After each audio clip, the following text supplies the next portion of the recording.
తాకట్టులో ఉన్న బంగారాన్ని విడిపించి ఆ రోజున్న మార్కెట్ ధర కట్టి మిగిలిన డబ్బును మీకు అందిస్తుంది ఎస్వీఎస్ గోల్డ్. నమస్కారం, వెల్కమ్ టు ఐ డ్రీమ్. ధర్మ మార్గం విత్ విజిత కార్యక్రమానికి స్వాగతం.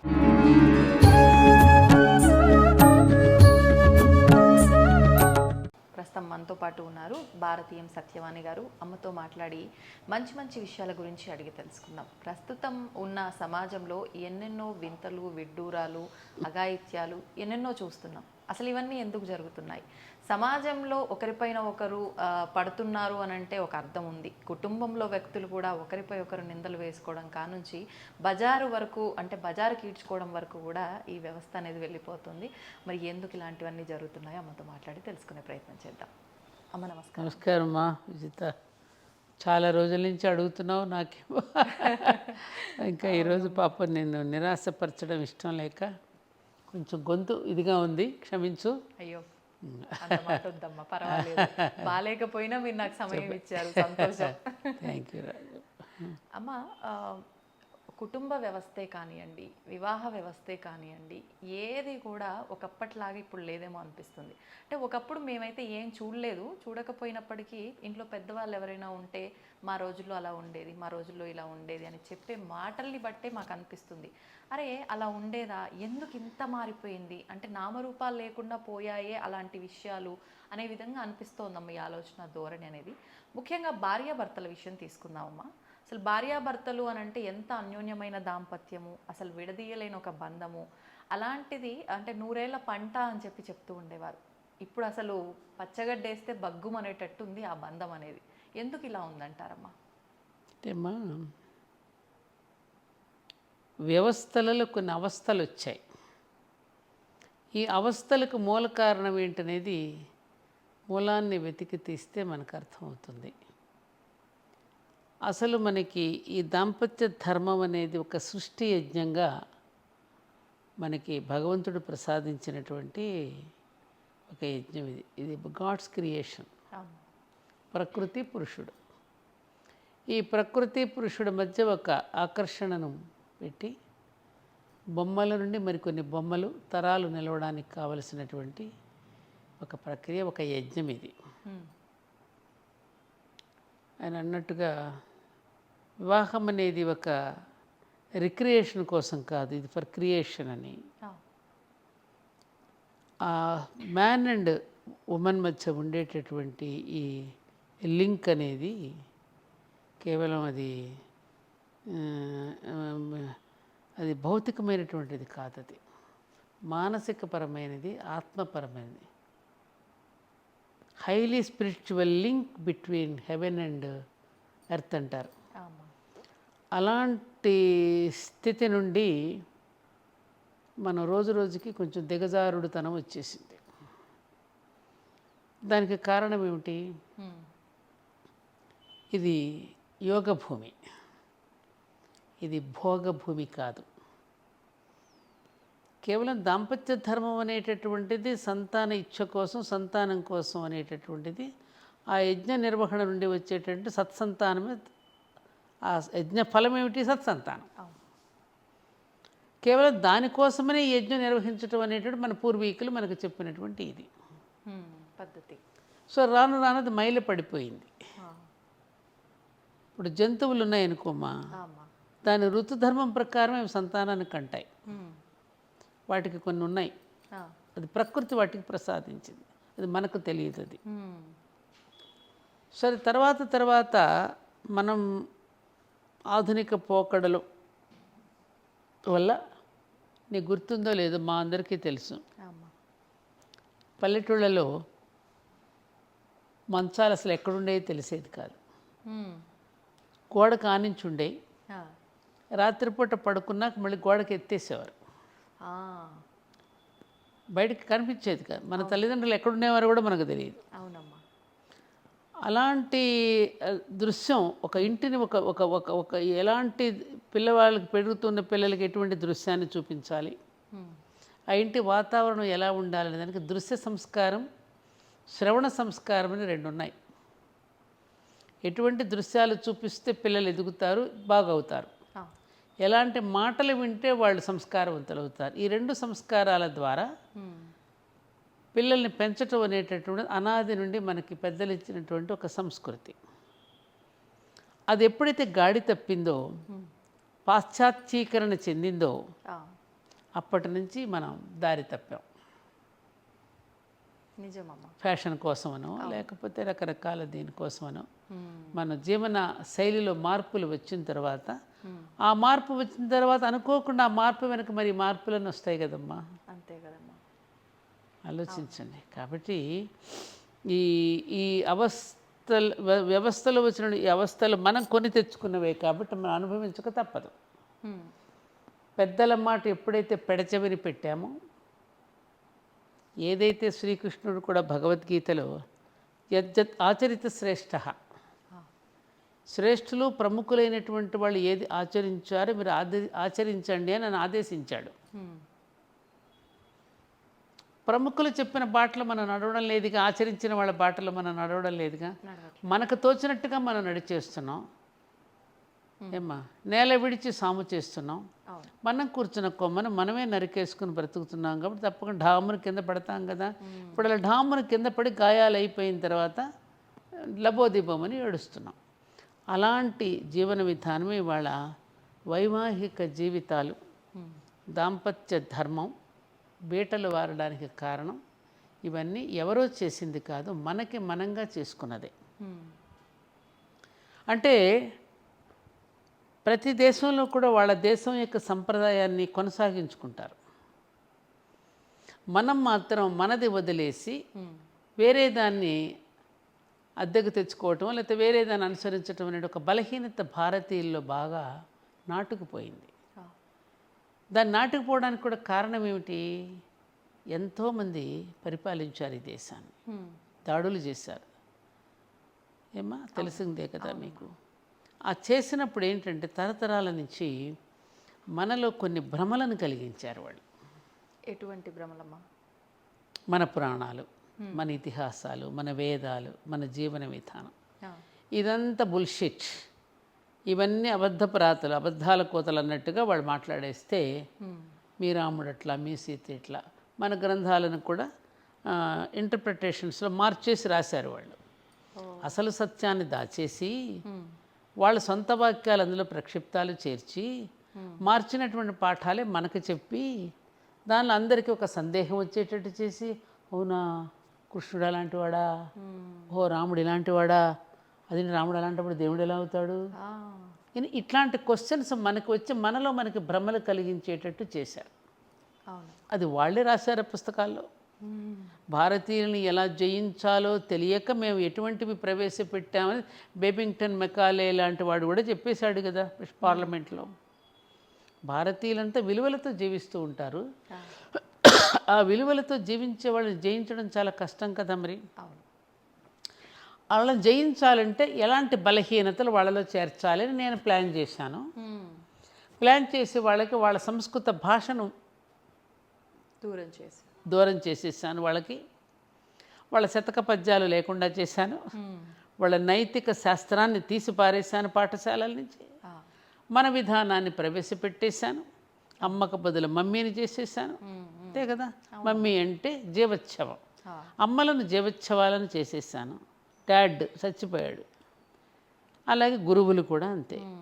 అన్ని చోట్ల నేను ఏదైతే చేశానో, ఏది ఇంజెక్ట్ చేశానో భారతీయుల మెదడులో అది కొనసాగుతూ వస్తాను. నేను జయించానన్నాడు. అదేమన్నా మనం మార్చుకున్నామా అమ్మ? మార్చుకున్నావా? మార్చుకునే ప్రయత్నం చేశామా? లేదు. వాడు వెళ్ళిపోయిన తర్వాత ఆ కళంకాన్ని ఏమైనా తుడిచిపెట్టుకున్నామా? మన 26వ తారీఖున గణతంత్ర దినోత్సవం వస్తే నాకు ఎందుకునే వెళ్ళి జెండా కూడా ఎగరేయాలని అనిపించలే. నాకు బాధేసింది. ఆకాసేపు భారత్ మాతాకి జై అంటాం కదా, ఫార్మాలిటీగా ఏదో ఒక క్రతువును ఒక తంతులాగా చేసేస్తున్నాను తప్ప. మరి ఆ తర్వాత స్వాతంత్రం వచ్చి 77 సంవత్సరాలు అయ్యింది. మరి అప్పుడున్నటువంటి ఎజెండా ఏమైపోయింది? ఆ ఎజెండా ఒక్కటే అందరం కనుక అనుసరిస్తే బాగుండేది కదా. మరి ఇన్ని జెండాలు ఎందుకు వచ్చాయి మనకి? ఇన్ని జెండాలు ఎందుకు? ఆ ఒక్క ఎజెండానే అందరికీ ఉన్నప్పుడు ఎక్కడొచ్చింది మార్పు? మనలోనే ఐకమత్యం లేదు కాబట్టి ఐకమత్యం లేకపోవడమే కదా, మన ఆలోచన విధానంలో ధర్మం వెంటపడిన ఈ జాతి ధనం వెంటపడింది. అవును. ధర్మానికి శిరసు వంచిన ఈ జాతి ధనానికి పాదాలొత్తుతోంది ఇప్పుడు. త్యాగానికి పరాకాష్ఠగా నిలబడిన ఆనాటి భారతీయుడు ఈనాడు స్వార్థానికి పతాక ఈ అంచున నిలబడి ఉన్నాడు. అవునా కాదా? ఏమ్మా? వాస్తవం అమ్మా. ఇది ఇది ఇది మనం తెలుసుకోకుండా ఇప్పటికీ మనం చూస్తున్నాం. ఎన్ని మాటలు మనం చెప్పుకున్నా, పైకి ఎన్ని సభలు సమావేశాలు పెట్టి, ఆ సభలు సమావేశాలు కూడా లక్షలు ఖర్చు పెడుతున్నాం మనం. ఆ పోడియం ఖర్చే బొచ్చుడు ఉంటుంది, ఆ పుస్తక పూలు, డెకరేషన్స్, ఇవన్నీ. అసలు ఏమిటి అక్కడ ఏం అందిస్తున్నాం జాతికి మనం, పిల్లలకి? ఎందుకంటే నేను పిల్లల గురించి నా ప్రయాణం అంతా పిల్లలతోనే. మీకు తెలుసు, నేను స్కూల్స్, కాలేజెస్, పిల్లలు. అసలు పిల్లవాడికి ఏం అందిస్తున్నాం? మొన్న నేను ఏదో ఒక వసంత పంచమి రోజున పిల్లల దగ్గరికి వెళ్ళి మాట్లాడితే ఒక్కొక్క విషయాన్ని వాళ్ళకి చెప్తుంటే ఎంత ఆసక్తిగా వింటూ, వాళ్ళు 3-4 సంవత్సరాల పిల్లలు కూడా, 1, 2, 3 తరగతి పిల్లలు కూడా ఎంత ఆస్వాదిస్తూ వాళ్ళకి మెతిపి. ఇప్పుడు పిల్లవాడికి నువ్వు చారన్నం పెట్టేటప్పుడు ముందు అన్నాన్ని భక్తిగా మెతికి కాస్త నెయ్యి వేసి, చారు వేసి, గుజ్జు చేసి, గోరుముద్దలు తినిపిస్తావు కదమ్మా. ఎందుకని? వాడికి అలా అయితేనే వాడు తినగలుగుతాడు, జీర్ణం అవుతుంది. అలాగే మేధావులైనటువంటి వాళ్ళు జాతికి ఎప్పటికప్పుడు మెతిపి పెట్టాల్సిన కర్తవ్య మేధావులకు ఉందా లేదా? ఉంది. మరి వాళ్ళ పిల్లలకి నువ్వు ఎటువంటి దృశ్యాలు చూపిస్తున్నావు, ఎటువంటి పాఠాలు నేర్పిస్తున్నావు, అసలు ఫండమెంటల్స్ నేర్పిస్తున్నావా నువ్వు? ఒక నేచర్ గురించి కానీ ఎంత ఎ ఫర్ యాపిల్, పీ ఫర్ బ్రెడ్డా? అంటే తిండి కోసం చదువా? మన చదువు కాదు కదా. కాదు. అందుకని తిండి కోసం చదువు అనేటటువంటి ధోరణి వచ్చేసరికి ఈ చదువు ఉద్యోగం కోసం అని వెంపర్లాడుతున్నాడు. ఉద్యోగం డబ్బు కోసం, ఆ డబ్బు సుఖాల కోసం అనే దీనిలో పరిగెడుతున్నాడు. అడుగులేని సంచిలాగా మారుతున్నాడు తప్ప జీవితాన్ని అర్థవంతంగా మలుచుకోగలుగుతున్నాడా? లేదు. కారణం ఎవరు అని మనం ప్రశ్న వేసుకుంటే అందరం దీనిలో బాధ్యులమే. అందరం బాధ్యులమే కదా. అమ్మ కొంతమంది చేస్తే సరిపోతుందా అని అనుకుంటాం. కొంతమందిని కొన్ని అడుగులు వేస్తే మిగతా జాతి నడుస్తుండగా ప్రయత్నాలు జరుగుతున్నాయి.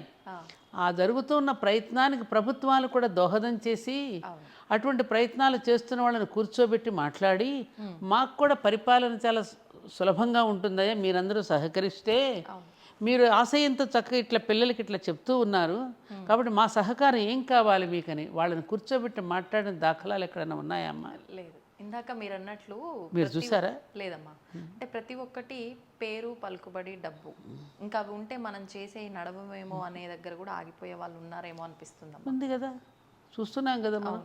మరి ఒకప్పుడు మరి స్వతంత్ర సంగ్రామంలో ఆ రోజున భారతదేశాన్ని మనం స్వతంత్రంగా పరిపాలించుకోవడానికి ఎంతోమంది ఎన్నో రకాల కృషి చేశారు కదమ్మా.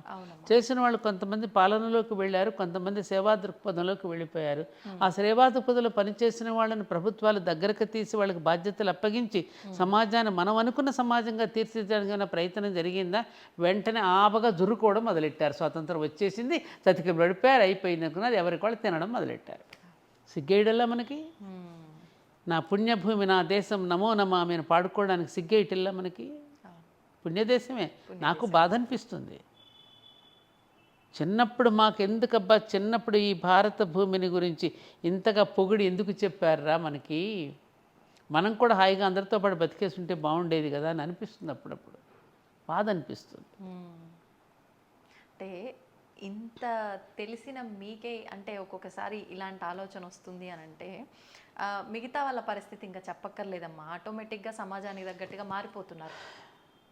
అంతే కదా? అంతే కదమ్మా. కాదు నిజ విజిత, పిల్లలకి మనం ఎవరిని రోల్ మోడల్స్గా చూపిస్తున్నామమ్మా?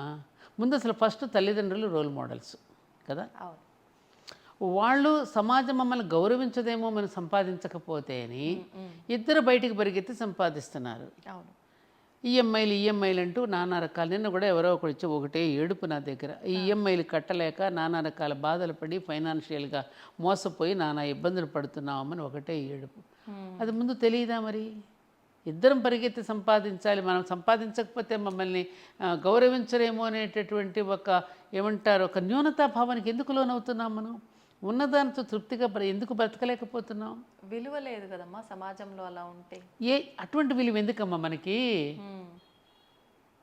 అసలు వాడు ఇచ్చే విలువ ఏంటమ్మా? నీకు నీకు డబ్బులు చూసి నువ్వు వేసుకునే బట్టలను బట్టి, నువ్వు చేసుకునే నగలను గురించి, నువ్వు తిరిగే కారును బట్టి నీకు గౌరవిస్తే ఆ గౌరవం ఒక గౌరవం అమ్మ, నీ వ్యక్తిత్వం కదా. వాస్తవం. ఏమ్మా, ఎంతమంది మహానుభావులట కొల్లాయిగడ్డు కట్టుకున్న గాంధీ గారిని గౌరవించలేదమ్మా? వినోబాబాజీ అనుట ఆ భూదాన ఉద్యమం ఆయన గౌరవించలేదమ్మా? లాల్ బహదూర్ శాస్త్రి ఒక్క రూపాయి కూడా తీసి ఇంటికి వెళ్ళాడు. ఆయన ఇప్పటికీ మనం పూజ చేసుకుంటున్నామే. మన వ్యక్తిత్వం అమ్మా. నువ్వు గౌరవిస్తే ఎంత, నువ్వు గౌరవించకపోతే ఎట్లా? ఈశ్వర్ చంద్ర విద్యాసాగర్ పేరు వినే ఉంటావు కదా. ఆయన కూడా ఇట్లాగే పాపం కూలి మోసాడు, ఆయన పెట్టెలు మోసాడు ఆయన కూలివాడికి. ఆయన ఒక రోజున ఇట్లాగ ఒక షావుకారు భోజనానికి పిలిస్తే ఆయన మంచి బట్టలు వేసుకురాలేదని భోజనం నుంచి పంపించేశారు బయట. నువ్వెవరు పొమ్మన్నాడు. ఓహో, నేను సరిగ్గా ఇలాంటి బట్టలు వేసుకోలేదు కాబట్టి నన్ను గౌరవించలేదా అని ఎక్కడో ఒక అద్దెకి తీసుకుని ఒక కోటు బూటు తెచ్చుకుని కూర్చున్నట్ట భోజనానికి. కూర్చొని భోజనం చేస్తే అప్పుడు రానిచ్చారు. వెళ్ళి ఆయన ఏం చేస్తున్నారు, విస్తరలో అన్నం వడ్డించిన తర్వాత ఆ భోజనాన్ని బూటుకు చూపిస్తూ, బూటు నువ్వు తిను, కోటు నువ్వు తిను, కోటుకు తిని పెడుతున్నట్టు అన్నం. ఆ పిలిచిన యజమాని వచ్చి, సార్ ఏంటిది ఏంటి? అవునయ్యా, మరి ఈ సూటుని బూటుని చూసే కదా మీరు గౌరవించారు, అందుకని సూటుకి బూటుకి అన్నం పెడుతున్నా, నన్ను కాదు కదా మీరు గౌరవించింది. సిగ్గుపడ్డాట. అలా బుద్ధి చెప్పడం కూడా రావాలేమో అమ్మ, పరిస్థితి రావాలిగా మరి, రావాలి కదమ్మా. ఆ గౌరవం ఎంతసేపు నిలుస్తుంది నీకు? ఈ గౌరవించిన వాడే రేపు వెనకమాల నిన్ను తిట్టుకుంటాడుగా. అంతేగా కదమ్మా. అది ఆ కృత్రిమమైనటువంటి ఆ గౌరవం పొందడం కోసం మనం ఎందుకు తప్పు చేయాలి? మళ్ళీ చేసిన తప్పుకు మళ్ళీ ఎంత శిక్ష అనుభవించాలి మనం? ఆ కర్మను మళ్ళీ మనం అనుభవించాలి కదా. అంటే ఎవరు ఈ కర్మ అనేది ఉంది అనేది నమ్మట్లేరమ్మా. ఆ తర్వాత సంగతి తర్వాత ఇలా ఉంటే తర్వాత చూసుకుందాంలే, వచ్చినప్పుడు అది ఎత్తుకుంటాడు. ఎవరు చూశాడు కర్మను అనుభవించి వచ్చే ఎవడైనా చెప్పాడు? చెప్పుకోలేక ఏడుస్తున్నారు. ఎందుకమ్మా ఇవాళ సంపాదించుకున్న పిల్లలు చాలరామా? ఆ పిల్లలే మనకు శత్రువులుగా మారుతారు. ఆ పిల్లలే వ్యసనాలు బారిపడతారు. ఆ పిల్లలే నువ్వు సంపాదించిన సంపద నాశనం చేసి వాళ్ళు చెడిపోయి నిన్ను వీధిన పడేసినప్పుడు ఏమవుతుంది? అప్పుడు చూస్తున్నాం కదమ్మా అలాంటివన్నీ. వాళ్ళు చూస్తున్నాం. చిన్నప్పటి నుంచే మనం రకరకాల కారుల్లో వాళ్ళని స్కూల్స్కి పంపించేస్తున్నాం, వాళ్ళకి కావాల్సినవన్నీ ఇచ్చేస్తున్నాం మనం. వాడికి ఇంకేంటో తెలియడం లేదు, వాడికి ఇంకేం కావాలో వాడికి తెలియదు. ఇంకేదో కావాలి ఆ మత్తులో పడిపోయి ఏదో ఒక సుఖానుభవం కోసం వాడు అరువులు చేస్తున్నాడు కదా. కాబట్టి ఇవన్నీ మనం తెచ్చుకున్నవే. నువ్వు అన్నట్టు వివాహం అనే అక్కడే అనుకుంటాం మొదలై మనకి ఇలా వచ్చాం. ఒకరికొకరు అర్థం ప్రతి ఒక్కరికి ఉంటుంది అది, ఎవరూ తక్కువ కాదు ఈ విషయంలో. ఎందుకంటే మనకి వివాహాలు అనేక రకాలు ఉన్నాయి. స్వయంవరం దగ్గర నుంచి మనం ఎన్నో చూసుకున్నాం. పెద్దలు నిర్ణయించిన వివాహాలు, అరేంజ్డ్ మ్యారేజెస్. తల్లిదండ్రులు పిల్లల యొక్క భవిష్యత్తును కోరుకుంటారు కాబట్టి కొన్ని ఎంక్వైరీ చేస్తారు, కొంతమంది ఎంక్వైరీ చేసుకుంటారు, కొంతమంది పెద్దవాళ్ళ మాటలు నమ్మి చేస్తారు. జరుగుతూ ఉంటాయి ఇలాంటి. అలా జరిగిన తర్వాత కూడా కాపురాలు అలా నిలబెట్టుకుని కష్టాన్ని దుఃఖాన్ని అలాగే ఆనందాన్ని అన్నిటినీ సమానంగా అధిగమించి కాపురాలు నిలబెట్టుకునే వాళ్ళు కొల్లల మంది ఉన్నారు. అది మన ఇండియా యొక్క గొప్పతనం. ఆ ఓర్పు, ఆ నేర్పు, ఆ శృతి కలుపుకుని ఒడుపుగా జీవించటం అనేటటువంటిది. ఏమీ చదువుకోకపోయినా, అక్షర జ్ఞానం లేకపోయినా మహిళలందరూ ఆ విధంగా జరుపుకుంటూనే వచ్చారు. కాదంటావా? నీ అమ్మమ్మ, నాన్నమ్మ వాళ్ళందరినీ ఒకసారి అడిగి చూడు, వాళ్ళు కష్టాలు పడలేదా? పడ్డారు. ఏమ్మా, ఆ కష్టాన్ని ఎప్పుడైనా కష్టం అని చెప్పుకున్నారా వాళ్ళు? అరే నా బిడ్డల కోసం అండి ఇది, ఎవరి కోసం పడ్డా నేను ఇది అని అంటారు తప్ప మేము కష్టాలు పడ్డామని చెప్పుకోరేవాళ్ళు. నన్ను కాకపోతే ఆయన ఇంకెవరిని అంటారండి? భార్యాభర్తలు ఇద్దరు దెబ్బలాట్ల మధ్యవర్తి ఎవరైనా పెడితే ఏంటండి, నా భార్య మీ ఇద్దరం మాట్లాడుకుంటున్నాం, మీకెందుకు మధ్యలో మీరు బొండి అంటారు. మనం సిగ్గుపడాలి. అలా జరిగాయా లేదా?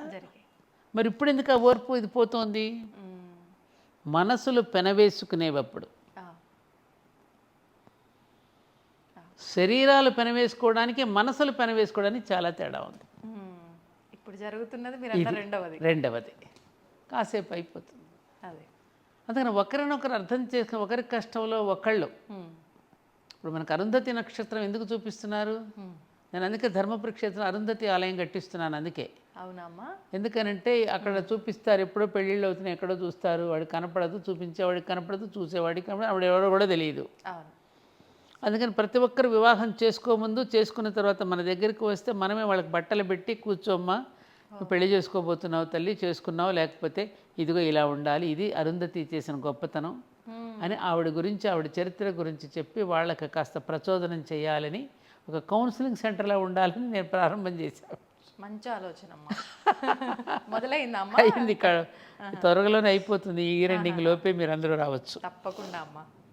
ఎందుకనంటే అమ్మా, అందుకనే మనకి నామాల్లో లక్ష్మీనారాయణాభ్యాం నమః, ఉమామహేశ్వరాభ్యాం నమః, వాణీ హిరణ్యగర్భాభ్యాం నమః, శచీపురందరాభ్యాం నమః, అరుంధతి వశిష్ఠాభ్యాం నమః. ఈ దంపతులన్నీ కూడా ఆదర్శ దంపతుల లిస్టు వీరికి కూడా వస్తుంది. ఆదర్శ ముని దంపతులు వీళ్ళు కదా. అది ఎందుకది ఆయనకి ధైర్యం ఇచ్చింది. ఆయన ఒడ్డును చేర్చి ఆయనకి నేనున్నాననే ధైర్యం.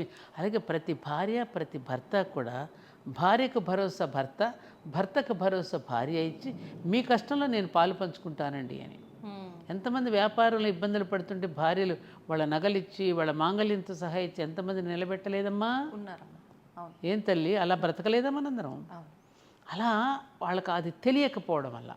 ఒకటి ఏంటంటే విజిత, ఇప్పుడున్నటువంటి స్టడీస్లో ఈ సాఫ్ట్వేర్ వచ్చిన తర్వాత ఎంతవరకు ఆ ఆధునిక టెక్నాలజీ వైపే దృష్టి పెడుతున్నారు తప్ప ఆ టెక్నాలజీ కంటే గొప్ప శాస్త్రీయత మన జీవన విధానంలో మనకు ఉన్నదనేది ఇప్పుడు పిల్లలకి చెప్పకపోవడం వల్ల, ఆ వివాహం చేసుకోవడానికి తగిన అర్హతను వాళ్ళు పొందలేకపోవడం వల్ల జరుగుతుంది.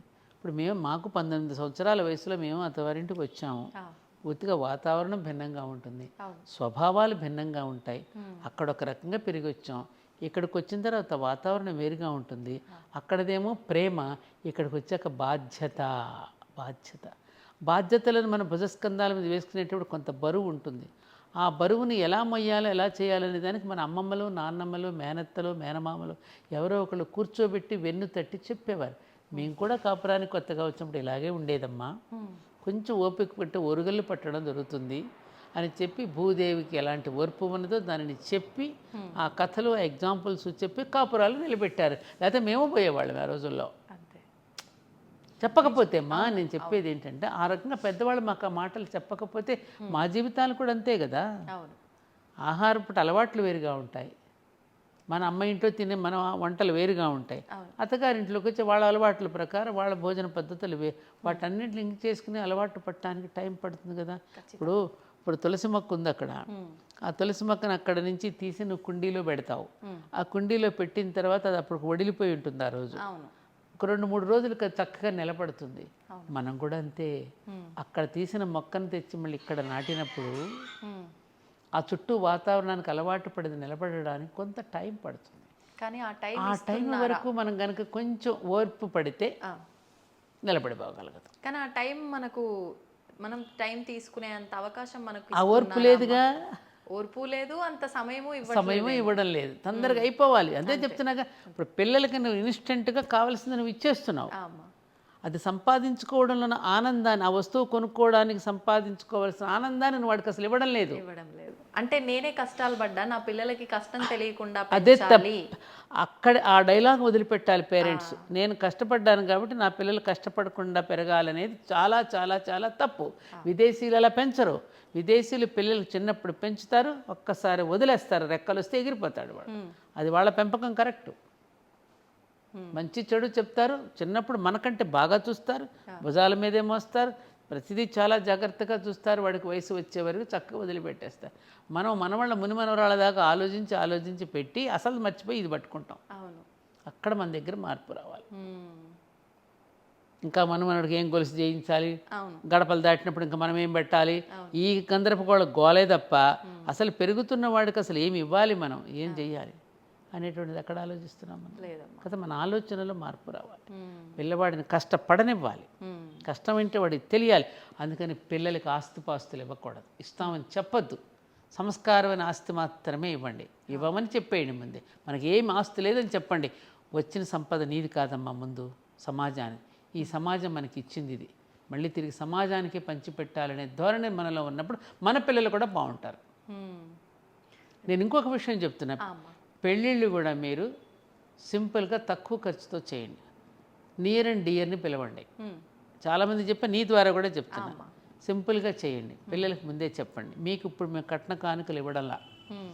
మీరు 10 సంవత్సరాలు చక్కగా గట్టిగా కాపురం చేసిన తర్వాత ఘనంగా మరొక్కసారి అభినందన సభ పెట్టి మిమ్మల్ని చక్క పల్లకీలు ఊరేగింపుగా తీసుకువచ్చి అందరి మధ్య మీకు అభినందించి అప్పుడు బాగా మంచి భోజనాలు పెట్టి చేస్తాం. అప్పుడు మీకు ఇస్తాం అనుకున్న డబ్బు అప్పుడు ఇస్తాం. ఆ. సగమే. ఆ తర్వాత మళ్ళీ 20 ఏళ్ళు ఏది రజతోత్సవం చేస్తాం కదా, అప్పుడు ఇవ్వండి. 25 ఏళ్ళు గడుస్తాయి కదా. అలా గనక పిల్లలకి మనం భయం పెట్టకపోతే ఆ. ఫోటోషూట్లు ఖర్చు ఎంత డబ్బున్నా, లెహంగాలకి ఎంత ఖర్చు పెడుతున్నారమ్మా, ఆ. మంగళ స్నానాలకి ఎంత ఖర్చు పెడుతున్నారు, అవును. ఊరు దాటి ఊరు వెళ్ళిపోయి అక్కడ పెళ్ళిళ్ళు చేస్తున్నారు.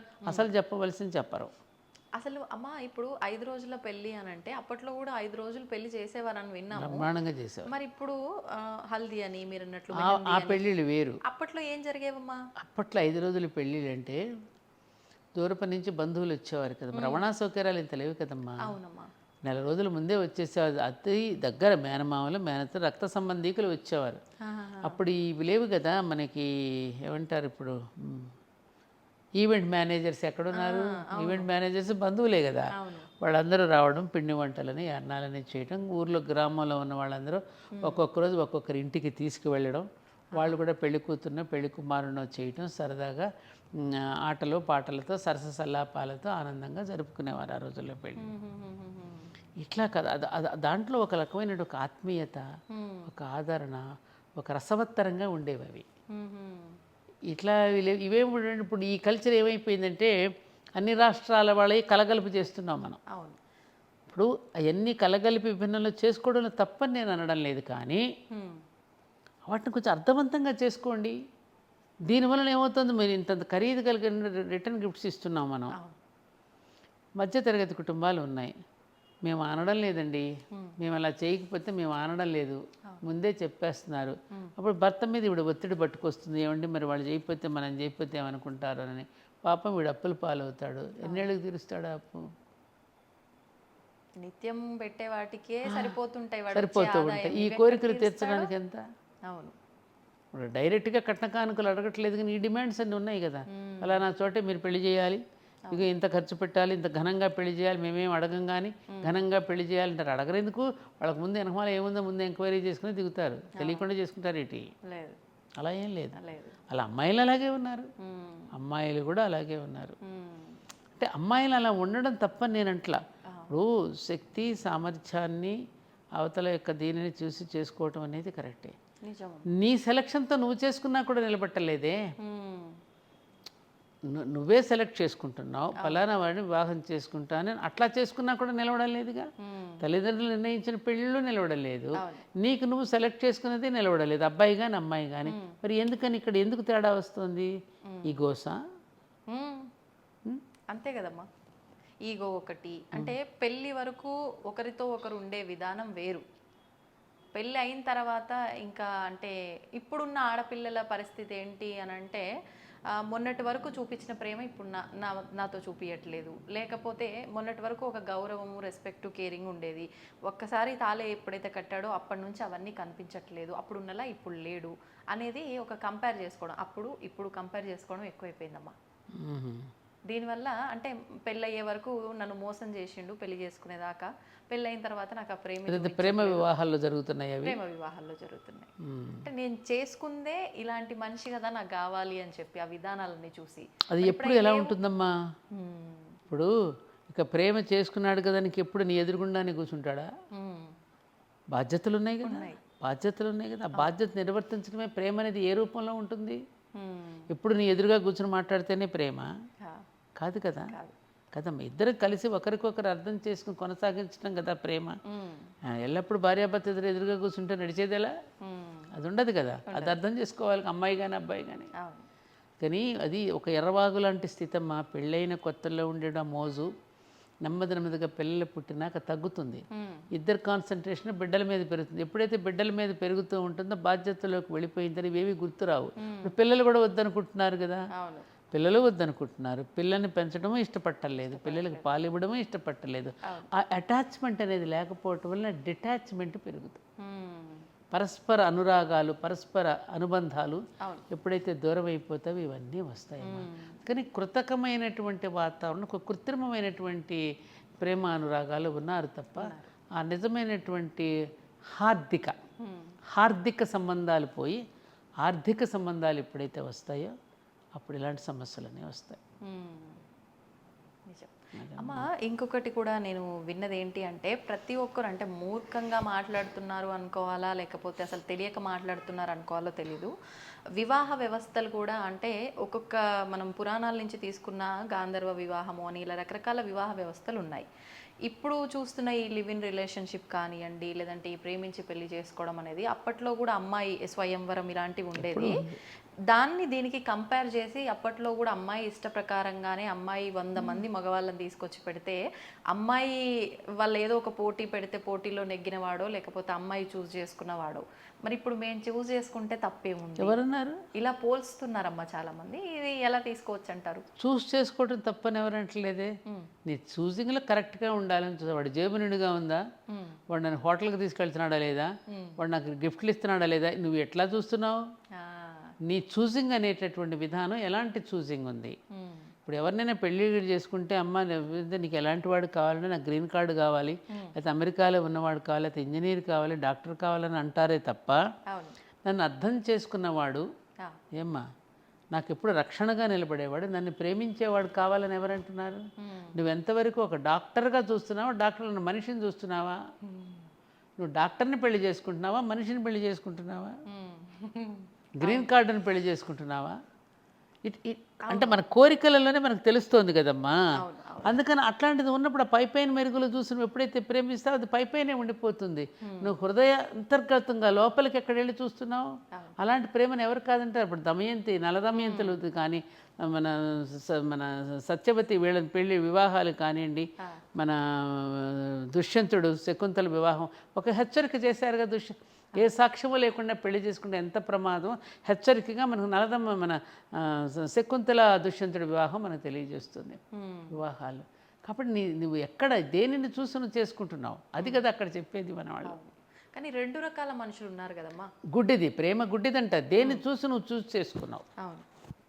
2 రకాలంటే నువ్వు చెప్పేది నాకు అర్థం. అంటే మీరు అన్నట్టు ఇప్పుడు ప్రేమ గుడ్డిది. కొంతమంది నన్ను ప్రేమగా చూసుకొని బాధ్యతగా ఉండే వ్యక్తి అయితే చాలు, నాకు ఆస్తులతో సంబంధం లేదు అనుకున్న వాళ్ళు వచ్చి అదే ఆలోచన మారకుండా ఉంటే బాగుంటున్నారు. తర్వాత అంటే మీరు ఇందాక అన్నట్టు పోల్చుకోవడము, పక్కోళ్ళని చూసి వాళ్ళు అది కొనుక్కున్నారు నాకు ఇది లేదు అని పోల్చుకుంటే, నువ్వు ఎంచుకున్నప్పుడు నీకు ఇది నచ్చింది ఇప్పుడు నచ్చట్లేదు మరి నేను ఏం చెయ్యాలి అనే వాళ్ళు ఒకరు. లేదు ముందే నాకు ఈ ప్రేమ ఇవన్నీ నాకేం కడుపు నింపవు, నాకు మంచిగా రిచ్గా ఉండాలి అనేటట్టు చూస్ చేసుకున్న వాళ్ళు. అప్పుడు అది ప్రేమ అవ్వదుగా. అవ్వదు. అది ప్రేమ అవ్వదుగా. అది ప్రేమ ఎలా అవుతుంది? ఆ ప్రేమ అనేటటువంటిది చాలా అద్భుతమైనటువంటి అర్థం ఉంది కదమ్మా. ఇది ప్రేమ ఎలా అవుతుంది? ప్రేమలో త్యాగం ఉంటుందిరా. ఆ త్యాగం ఉంటేనే రియల్ ప్రేమ అవుతుంది కదా. అది లేనప్పుడు అది కేవలం లస్ట్ అంతే. అది తెలుసుకోవాలంతే. ఇప్పుడు నేను చాలామంది నువ్వు చూడు, ఇప్పుడు ఎన్ని చదువుకున్న మనలాంటి వాళ్ళలో ఈ ఆలోచనలు వస్తున్నాయి మీలాంటి. ఫుట్పాత్ మీద నేను అన్నీ పరిశీలిస్తాను. సామాన్య మానవుల్లోకి వెళ్ళి చూస్తే వారిలో చూస్తే ఏ గొప్ప సౌందర్యము నీకు కనిపించదు. మామూలుగా మనం అనుకుంటున్న సౌందర్యం.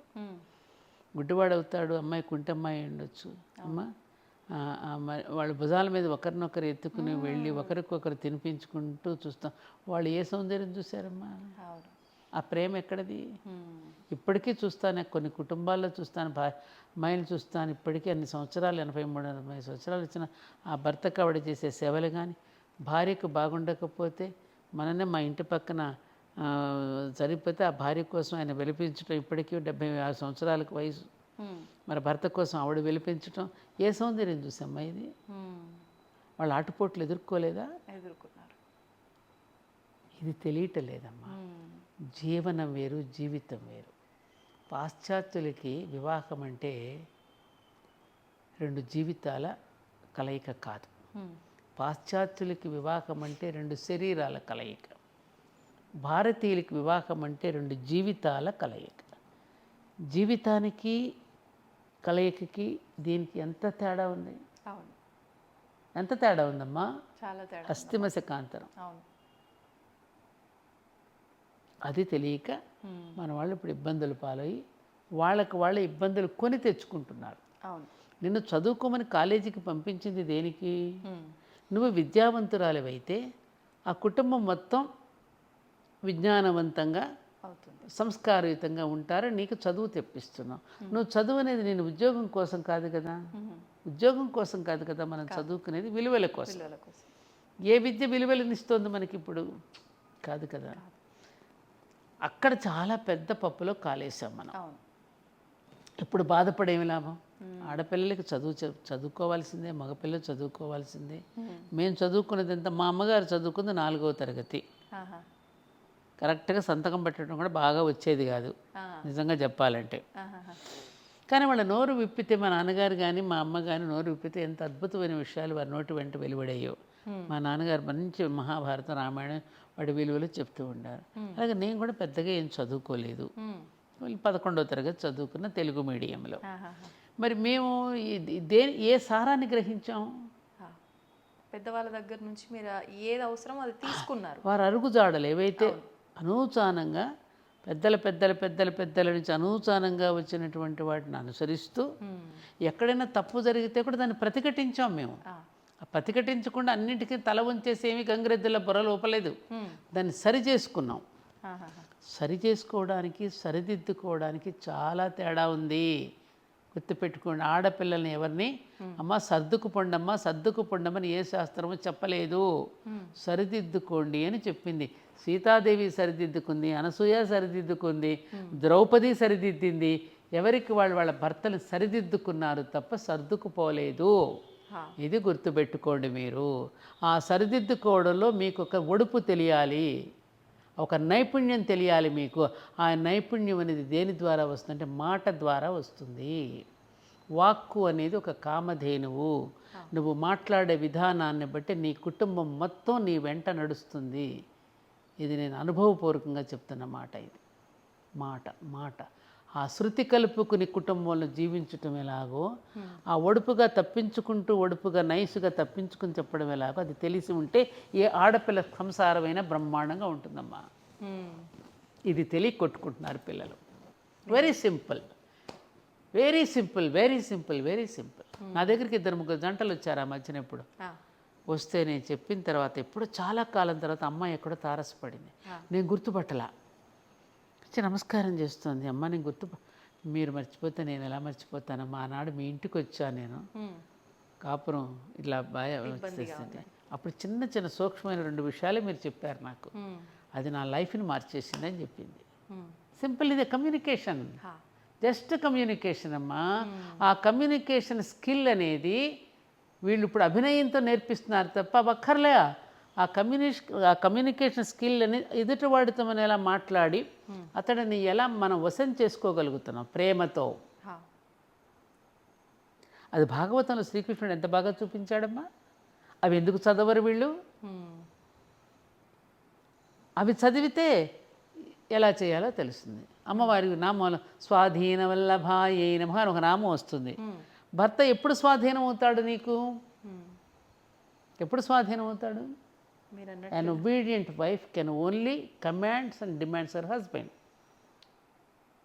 ఇలాగే ఒకసారి సత్యభామ శ్రీకృష్ణుడితో పాండవులు అరణ్యవాసంలో ఉన్నప్పుడు నేను వస్తానని మీతో పాటు వాళ్ళని చూడటానికి వెళ్తున్నాడు శ్రీకృష్ణుడు. వెళ్తూ ఉంటే నేను వస్తానని చెప్పేసి ఇద్దరు బయలుదేరి వెళ్ళారు.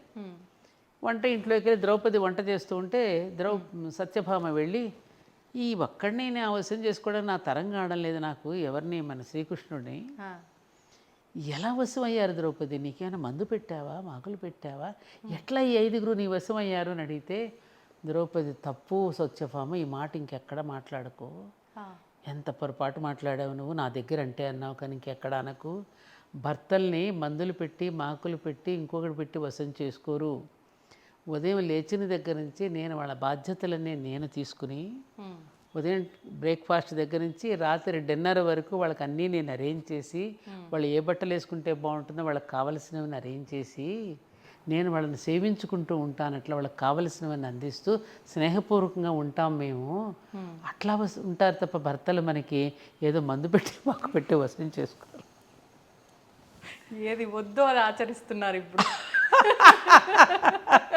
ఏమ్మా, అందుకని ఇవి ఇవి తెలియాలిగా పిల్లలకి. తెలియాలి. ఏమ్మా, అవునమ్మా. అసలు నువ్వేం చేస్తున్నావు, నువ్వు ఎలాంటి రూపంతో కనిపిస్తున్నావు నీ భర్తకి, ఎలా మాట్లాడుతున్నావు, ఇది ఆలోచించారు ఎప్పుడైనా? అలసిపోయి వచ్చినటువంటి భర్తకి ఆఫీసు నుంచి రాగానే ఒక చక్కని గాజులు వేసుకున్న చేత్తో ఒక కాఫీ కప్ అందించేటటువంటి భార్యలు ఈ ఆధునిక యుగంలో ఎంతమంది ఉన్నారమ్మా? నవ్వుతూ రాగానే అతను అలసట తీరిపోయేటట్టుగా మాట్లాడి పలకరించేవాళ్ళు. రాగానే ముందు ఏం తెచ్చావు, నాకు గిఫ్ట్ తెచ్చావా అని చూస్తున్నారా? అసలు అతను అలసిపోయి వచ్చిన వాడికి సేద తీరేటట్టుగా ఎవరుంటున్నారు? నేను ఈ మధ్యన ఒక మాట కూడా అన్నాను, పాపం వాళ్ళ తప్పు కాదు. ఇప్పుడు ఈ ఉద్యోగాల్లో పడిపోతున్నారుగా భార్యాభర్తలు ఇద్దరు. ల్యాప్ అంటే ఒడి కదా, ఈ ఒళ్ళో ఏముంటుంది, ల్యాప్టాప్ ఉంటుంది. అతని ఒళ్ళోనూ ల్యాప్టాప్ ఉంటుంది, అమ్మాయి ఒళ్ళోనూ ల్యాప్టాప్ ఉండి పనిచేస్తున్నారు వర్క్ ఫ్రమ్ హోమ్లో కూడా. భార్యాభర్తలు ఇద్దరు అనురాగంతో ఆమెను ఒడిలో తలబెట్టుకుని సేద తీరుతాడు, అతని ఒడిలో ఈవిడ సేద తీరుతుంది తలబెట్టుకుని. ఆ ల్యాప్లో వీళ్ళ తలకాయ ఉండాల్సిన బదులు ఈ ల్యాప్ టాప్ ఎప్పుడు వచ్చినా వీళ్ళ టాప్లు వేసిపోతుంది. టాప్లు వేసిపోతుంది వీళ్ళ అరుపులకి, కేకలకి. ఎందుకని? స్ట్రెస్, ఒత్తిడి మొత్తం ఇదంతా దానిలో ఉన్న రేడియేషన్ అంతా బాడీ మీద పడిపోతుంది. పిల్లలు సరిగ్గా పుట్టటల్లా, అవయవాలు సరిగ్గా లేని పిల్లలు పుడుతున్నారు, ఆటిజం పెరిగిపోతుంది, డాక్టర్స్ హెచ్చరిస్తున్నారు. మరి ఆడు కనిపెట్టేవాడు అన్నీ ముందే మనకి హెచ్చరికతోనే పెట్టాడు. ల్యాప్టాప్ నీ టాప్లు వేసిపోద్ది ఇది ఒళ్ళో పెట్టుకుంటే అని. ఏమ్మా, అంతే. టీవీ అండ్ దూరదర్శన్, నువ్వు ఇంత దూరంగా ఉంటే అంత మంచిది, దూరంగా ఉండు సుమంత్ పెట్టడమే దూరదర్శన్ అన్నాడు. దానికి దగ్గర అయిపోయావు, ఎడిక్ట్ అయిపోయావా లేదా? ఇవన్నీ ఎందుకు చెప్తున్నానంటే అమ్మా, నేను ఒక మాట అంటాను సుజిత, నువ్వు ఎటు అంటే నేను ఏదో చెప్పేస్తున్నట్టున్నాను. సరదాగా ఉంది మన ఇద్దరు సంభాషణ. అది ఇవి ప్రకృతి అంటే సైంటిస్టులు ఉంటారు, శాస్త్రవేత్తలు ఉంటారు కదా, వాళ్ళు ఎంతో అన్వేషణ మొదలుపెట్టి ఏదో కనిపెట్టాలని పరుగు తిరుగుతున్న కొద్దీ ప్రకృతి తన తలుపులు తెరిచి అన్ని రహస్యాలను ఇస్తూ ఉంటుంది పిల్లలకి. కనిపెట్టలేగా వీళ్ళంతా. ఆమె యొక్క రహస్యాలని ఆవిడ కనిపెడుతున్నానని పోతున్న కొద్ది రహస్యాలను విప్పి చెప్తూ ఉంటుంది. అవన్నీ మేము కనిపెట్టామని వీడు వెర్రవీగుతూ ఉంటాడు. కానీ ఆ ప్రకృతి మరొకటి కూడా చెప్పింది, వేరే నేను 2 ఇచ్చాను, దేని నేను వద్దని చెప్పలేదు, దేనికైనా హద్దు ఉండాలని ముందే చెప్పాను మీకు, హద్దులు ఎరిగి ప్రవర్తించమని చెప్పాను మీకు. కానీ హద్దులు మీరు ప్రవర్తించేటువంటి ప్రమాదం ఉంటుందని కూడా నేను చెప్పాను.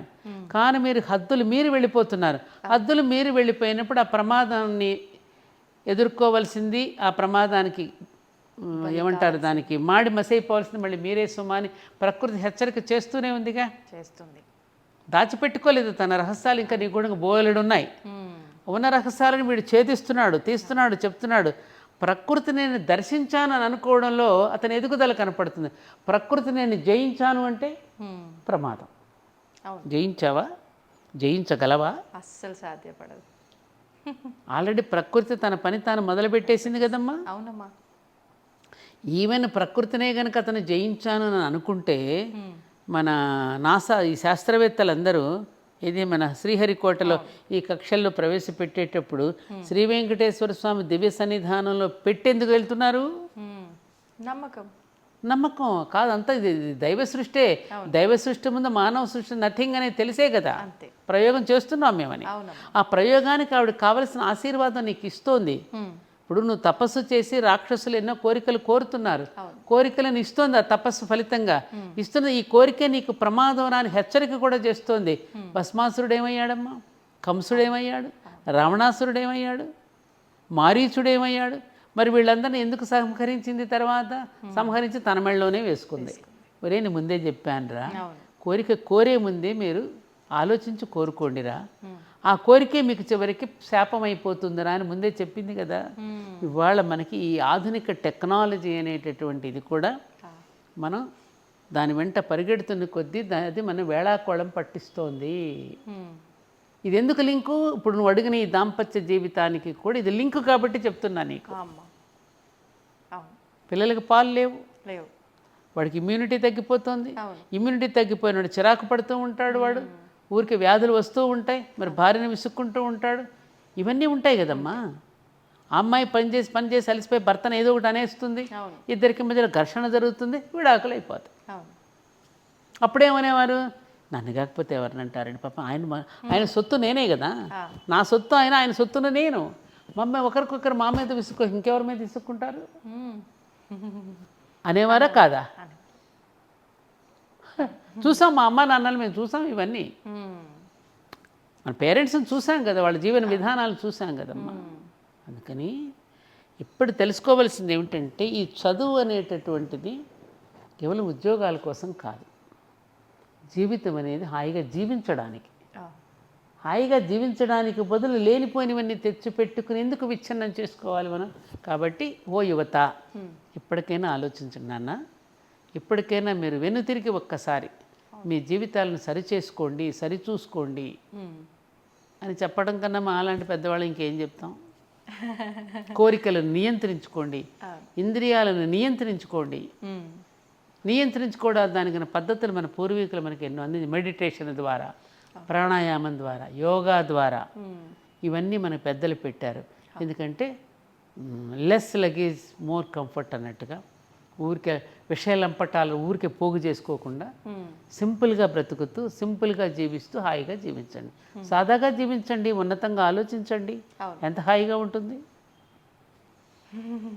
ఉన్నతంగా జీవిస్తాము, అస్సలు బుద్ధిగా ఆలోచించాం. ఉన్నతం అంటే ఏంటి? ఉన్నత జీవితం అంటే ఏంటమ్మలో?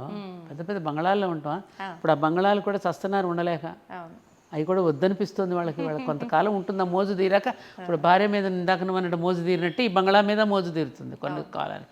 మళ్ళీ ఎక్కడో సింగిల్ బెడ్రూమ్ ఎక్కడుందండి, లేకపోతే ఎక్కడైనా పెద్దవాళ్ళందరూ 10 మంది కలిసి ఉండే చోట వెతుకుతున్నారుగా. ఇప్పుడు సింగిల్ బెడ్రూమ్లో ఉన్న వాళ్ళందరూ పెద్దవి కావాలన్నారు, ఆ పెద్ద దగ్గర నుంచి ఆకాశ హర్మ్యాలన్నారు, ఆ కిందకు దిగడం ఎట్లాగా అని ఇప్పుడు ఆలోచిస్తున్నారు. ఎక్కడన్నా ఊరి చివరికి వెళ్ళి ఫామ్ హౌస్లో ఉందాం. చూడండి మా ఆలోచనలు ఎలా మారిపోతున్నాయో.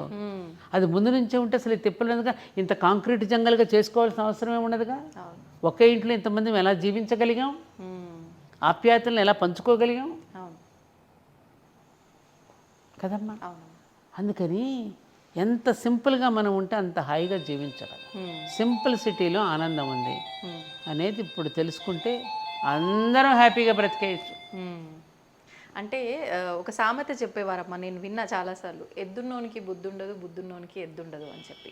అంటే మనకు ఒకటి ఉంది అని అంటే, ఇప్పుడు నేను అన్ని రకాలుగా నేను ఉన్నతంగా అంటే ఆలోచనల్లో నేను ఉన్నతంగా ఉంటే ఫస్ట్ నన్ను ఏది అంటదు.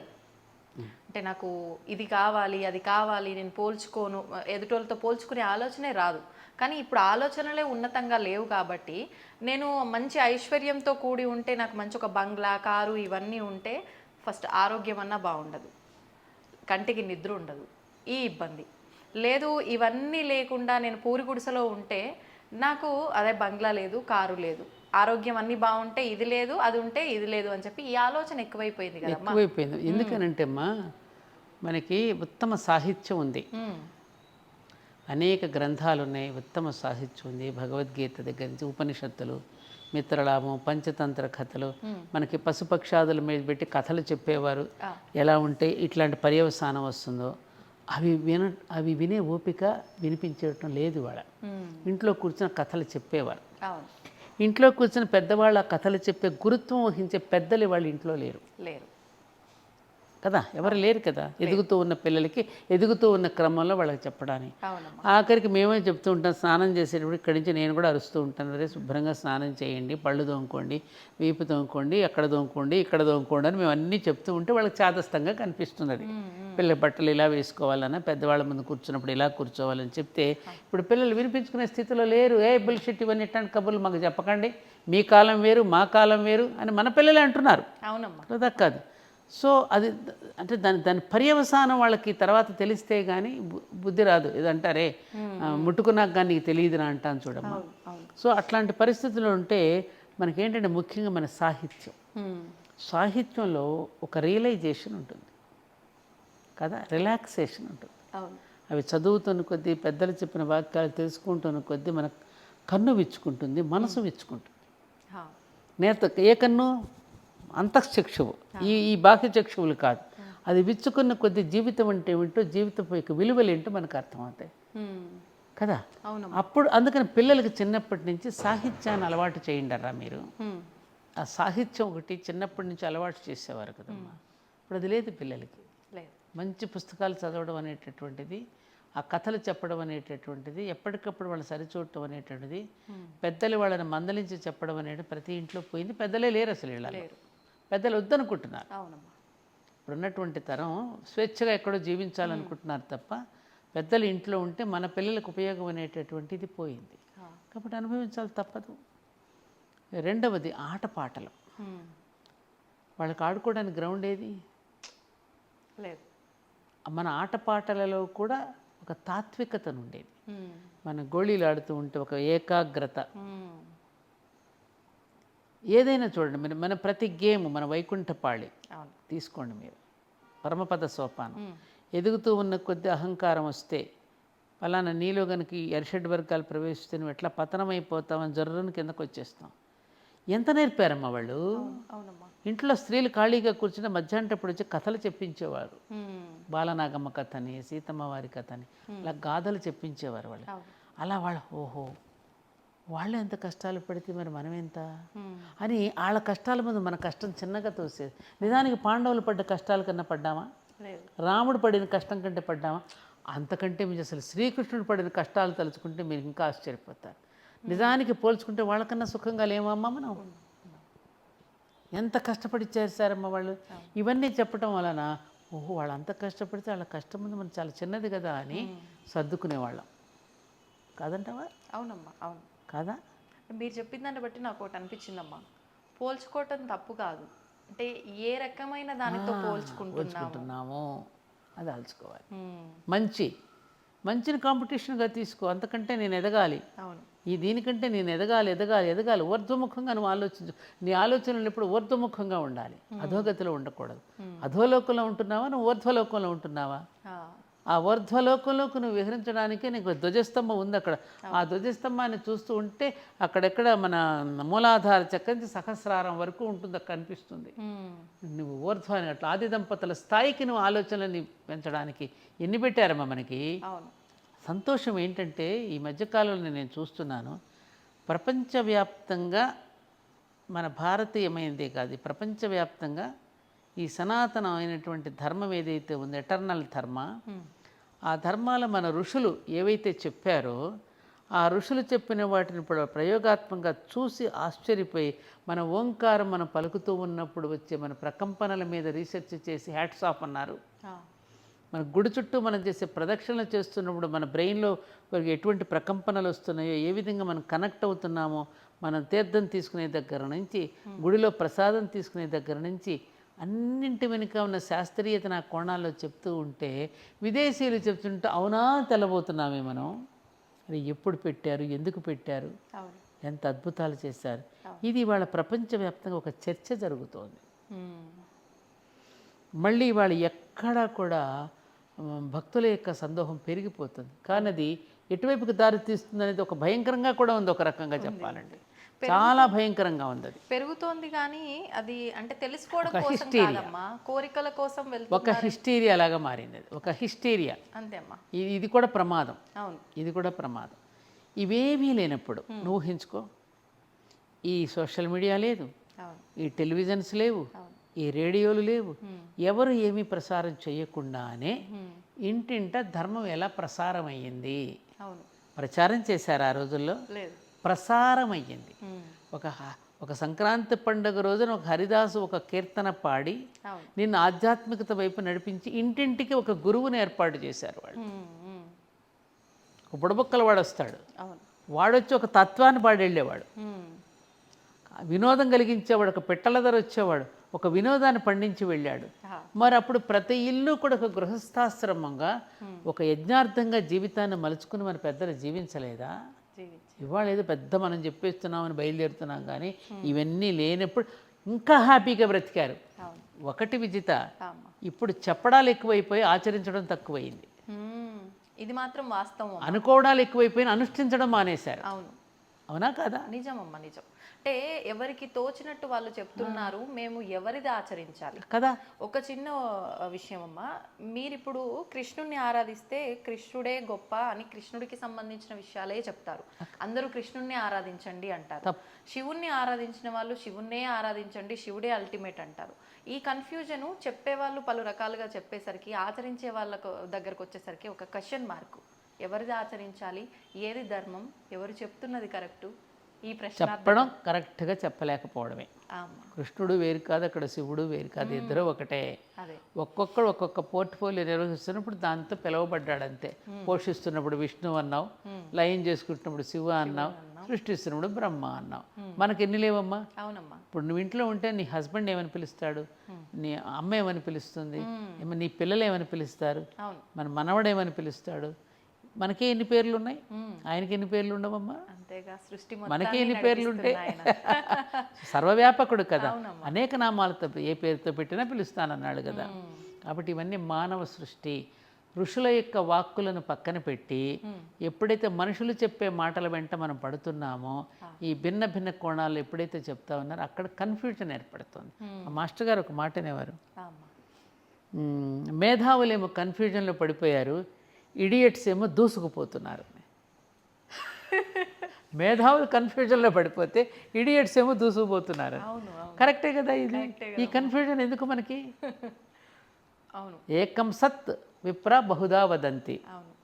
ఒకే సత్యాన్ని వివిధ రూపాలు ఎవరి శైలిలో వాళ్ళు చెప్పారు. సత్యం ఒక్కటే. అక్కడ ఇన్ని లేవు కదమ్మా, ఇన్ని లేవు. బంగారం ఒక్కటే. ఆభరణాలకు ఎన్ని పేర్లు పెట్టుకున్నాం మనం? మెళ్ళలో పెట్టుకుంటే నెక్లెస్ అంటున్నావు, చెవులకు పెట్టుకుంటే దుద్దులు అంటున్నావు, లోలకలు అంటున్నావు, మళ్ళీ వాటిలో ఎన్ని రకాలు. ఏమ్మా తాటంకాలు అంటున్నావు, ఏమో చేతులకు వేసుకుంటే గాజులు అంటున్నావు, కాళ్ళకు పెట్టుకుంటే కడియాలు అంటున్నావు, ఎన్ని పేర్లు. మెటీరియల్ ఒక్కటే, మెటీరియల్ విధానాన్ని బట్టి పేరు పేరు అంతే. ఇది కూడా అంతే. ఇది ఇక్కడ కన్ఫ్యూజన్ ఏంటంటే మన పూర్వీకులు దాన్ని ఒకే ఒక్క సామెతలోనే మొత్తం ద టోటల్ ఎస్సెన్స్ ఆఫ్ వేదాస్ని ఒక పద్యంలోనే ఒక్క సామెతలో చెప్పేశారు వాళ్ళు. వాల్మీకి మహర్షి చేసిన కృషి, వ్యాస మహర్షి చేసిన కృషి సామాన్యుల మెదడులోకి ప్రతి పూరి గుడిసెలోకి వెళ్ళిపోయింది ఎప్పుడోనే. అనవసరంగా మనం తీసుకుని వచ్చి రకరకాలుగా మనం కన్ఫ్యూజ్ చేస్తున్నాం తప్ప జనాల్ని. వాళ్ళకి అన్నీ తెలుసు. నేను ఎప్పుడు కూడా విజిత సామాన్యుల్లోకి వెళ్ళి మాట్లాడుతుంటాను, ఊడ్చేవాడి దగ్గరికి. ఇప్పుడు మన దగ్గర జిహెచ్ఎంసి నారాయణమ్మ గారు మీరు వినే ఉంటారు. ఆవిడ ఎంత బాగా చెప్తాంది ఒక పద్యాన్ని. ఆవిడేం చదువుకుంది కదా. అలాగే నువ్వు పొలాల్లోకి వెళ్ళి చూడు, కూలీలను వెళ్ళి ఎంత అద్భుతమైనటువంటి ఫిలాసఫీ చెప్తారో తెలుసా. నాకు ఆశ్చర్యం వేస్తుంది వాళ్ళు చెప్తుంటే. ఎంత నాలెడ్జ్ వీళ్ళ దగ్గర, ఎంత నాలెడ్జ్ ఉందో, ఎంత అద్భుతంగా చెప్తారు వాళ్ళు. వాళ్ళు టీవీలకు వచ్చి మనలాగా కూర్చొని చెప్పడం లేదు. వాళ్ళ దగ్గరికి అడిగితే జీవిత సత్యాలు తెలుస్తాయేమో మనకి. అన్నీ తెలిసి వాళ్ళు ఏమి తెలియని వాళ్ళ ఉంటారు. తెలియక తెలిసినట్టు మిడిసిపడుతూ మనకు ఏదో తెలుసని మనం చెప్పేస్తున్నాం, ఏం తెలియదు. సోక్రటీస్ ఒక మాట అంటాడు, నాకు అన్నీ తెలుసు, నాకు బాగా తెలుసు అంటాడు. ఏం తెలుసు అండి అంటే, నాకేమీ తెలియదని నాకు బాగా తెలుసు. ఈ వాస్తవాన్ని అందరూ గ్రహించాలి. అలాగే ఇదమ్మా ఏదో కొట్టుమిట్టాడుతున్నారు తప్ప. సంతోషం అమ్మా, చాలా సంతోషం విజిత, చాలా సంతోషంగా ఉంది. మంచిదమ్మా.